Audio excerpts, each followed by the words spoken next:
Hi, this is Lucia with The Art of Love. If you're listening to this on iTunes, please be sure to leave a review. This week I have an email from a woman who listened to my podcast about how to easily get your ex back, and she says, I realized I did all the wrong things you suggested not to do.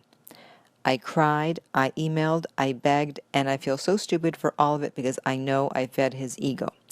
Yep, pretty much. When you do all that, the only thing you really accomplish is in feeding the other person's ego and in letting them know that you're not going anywhere and they can just walk away for a week, a month, 2 months, and that you'll still be there waiting for them when they return, if they decide to return.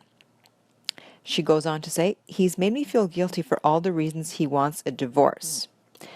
Now, my podcast about how to easily get an ex back was not for married couples. I don't counsel married people. This was if you're dating. So this is a divorce. It's a little something different. And so actually doing nothing, as I mentioned in that podcast, does not apply in this case. Because if you're getting divorced, but you don't want to be divorced, then you can't just do nothing because the other person will probably go on with the divorce and then what? So anyways, I'll continue on with her email. She says, is it too late? If I follow your method now, will I have a chance? We haven't signed for the divorce yet. I just want to know, what can I do at this point? He still texts me from time to time and I fall back into it and text him after a day, of course, but that's probably not enough. From now on, I'll try to do nothing. No, this is totally different. You need to do something.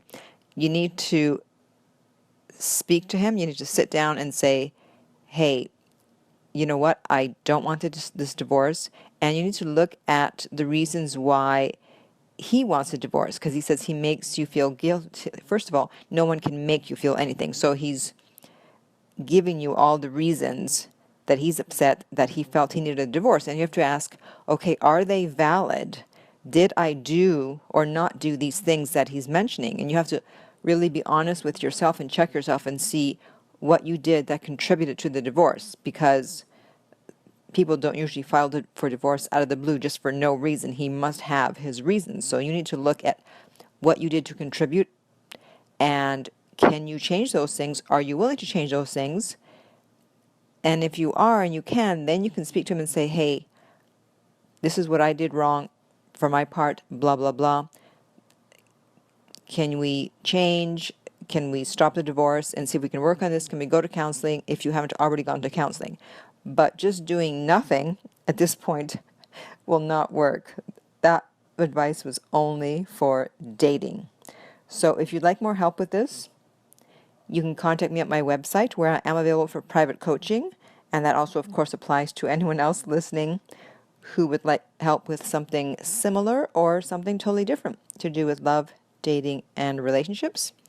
And in the meantime, remember that love inspires, empowers, uplifts, and enlightens.